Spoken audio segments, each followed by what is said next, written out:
Halo teman-teman, di kesempatan hari ini saya akan membawakan sedikit materi dari mata kuliah Statistika dan Probabilitas. Yang pertama itu materi 1, pengenalan awal statistik. Adapun poin-poin yang harus kita bahas yaitu sejarah statistik, pengertian statistik, fungsi dan kegunaan statistik, dan penggolongan data statistik. Sejarah statistik, penggunaan istilah statistika berakar dari istilah-istilah dalam bahasa Latin modern statisticum collegium, yaitu dewan negara, dan bahasa Italia statista, negarawan atau politikus. Gottfried Eisenhower 1749 menggunakan statistik dalam bahasa Jerman untuk pertama kalinya sebagai nama bagi kegiatan analisis data kenegaraan, dengan mengartikannya sebagai ilmu tentang negara atau state. Pada awal abad ke-19 telah terjadi pergeseran arti menjadi ilmu mengenai pengumpulan dan klasifikasi data. Sir John Sinclair memperkenalkan nama statistik dan pengertian ini ke dalam bahasa Inggris.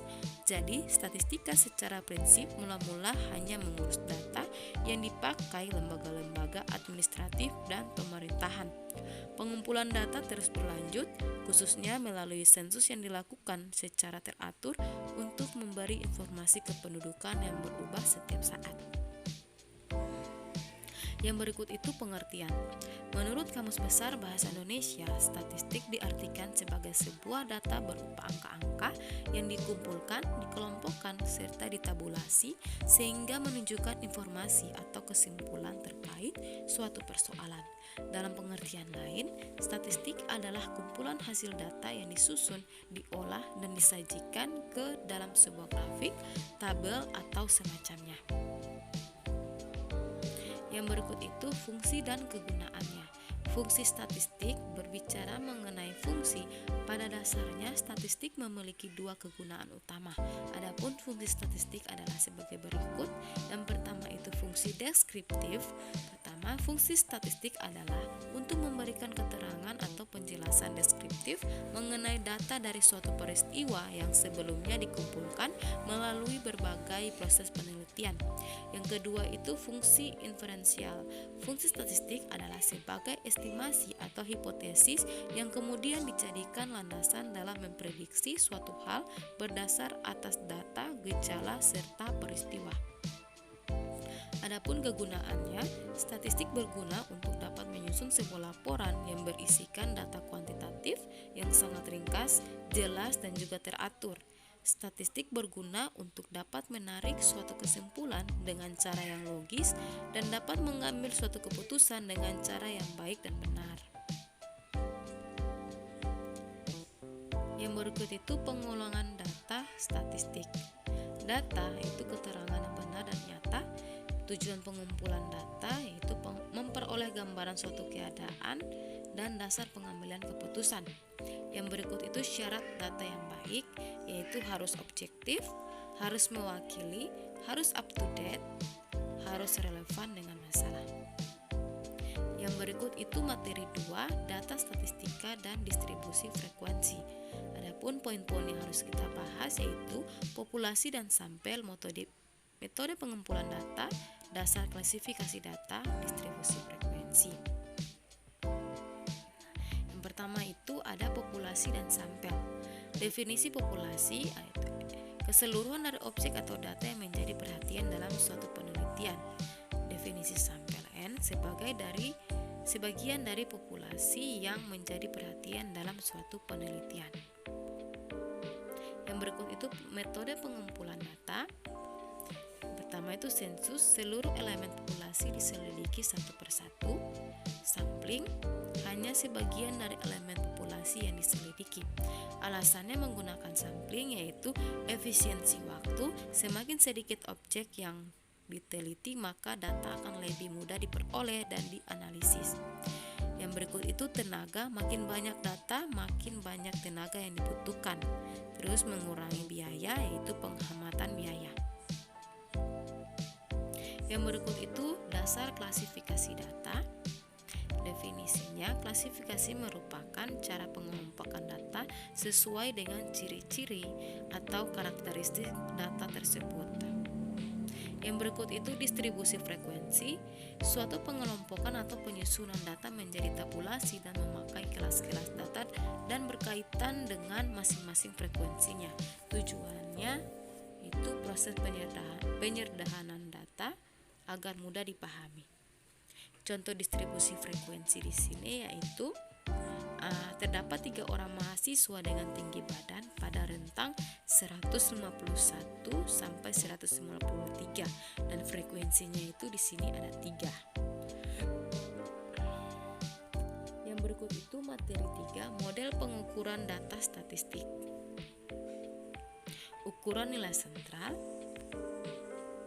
Ukuran nilai sentral pengertiannya yaitu nilai sentral adalah nilai pusat dan rangkaian data atau distribusi data yang dapat mewakili data tersebut. Ukuran nilai sentral terbagi menjadi 3 bagian yaitu mean, jumlah dari keseluruhan data yang ada dibagi dengan banyaknya data tersebut. Yang berikut itu median, nilai tengah dari satu set nilai yang telah diurutkan dari nilai terkecil sampai terbesar. Yang berikut modus, nilai observasi yang paling sering muncul atau yang memiliki frekuensi yang paling banyak. Yang berikut itu materi 4, model pengukuran dan statistik. Poin-poinnya itu ukuran letak, ukuran penyebaran, ukuran kemencengan dan keruncingan. Yang pertama itu ukuran letak. Distribusi frekuensi dapat dikelompokkan menjadi beberapa bagian yang sama besar. Pengelompokan tersebut dapat dilakukan dengan yang pertama kuartil, nilai yang membagi data menjadi 4 bagian yang sama, terdiri dari kuartil 1 atau K1 atau Q1, kuartil 2 atau K2 atau Q2, kuartil 3 atau K3 atau Q3. Hasilnya itu nilai yang membagi data menjadi 10 bagian sama besar. Dan untuk persentilnya, nilai yang membagi suatu data diurutkan menjadi 100 bagian yang sama. Data akan memiliki 99 nilai persentil. Ukuran penyebaran data disebut juga dispersi. Dispersi mutlak dan range selisih nilai maksimum dan minimum.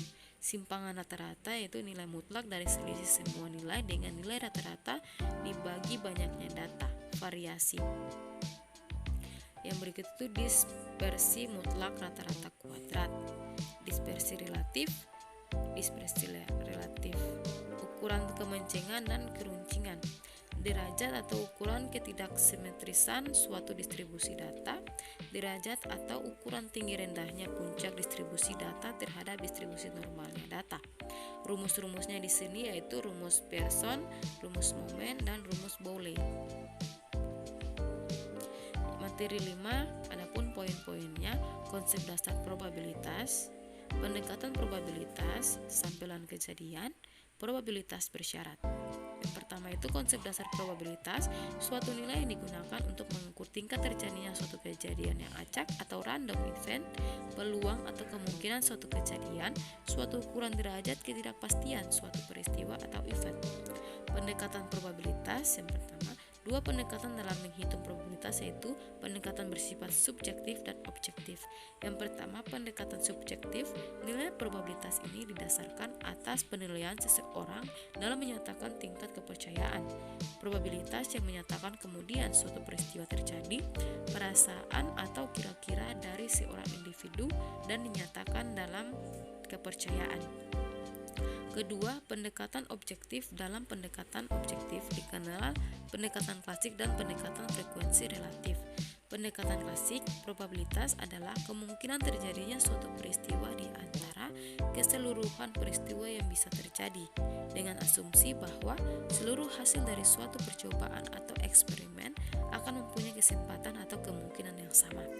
Pendekatan frekuensi relatif, probabilitas yang ditentukan berdasarkan observasi atau pengalaman atau peristiwa-peristiwa yang telah terjadi secara teoritis biasanya berlaku untuk nilai n yang besar sekali atau tak terhingga.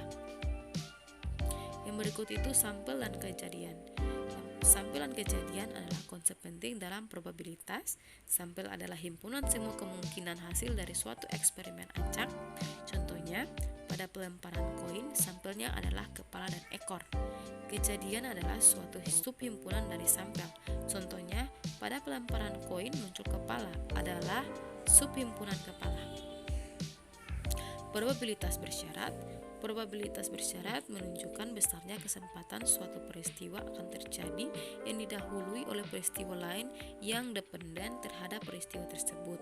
Probabilitas bersyarat adalah probabilitas terjadinya peristiwa kedua akan terjadi apabila peristiwa pertama terjadi. Yang terakhir yaitu materi 6, analisa deret waktu. Deret waktu rangkaian data berupa nilai pengamatan yang diukur selama kurun waktu tertentu. Nilai-nilai yang disusun dari waktu ke waktu. Contoh data mingguan, bulanan, dan tahunan. Analisa deret waktu, suatu analisis yang dilakukan untuk mendapatkan ukuran yang digunakan untuk membuat keputusan masa kini dan atau meramalan, merencanakan operasional di masa depan.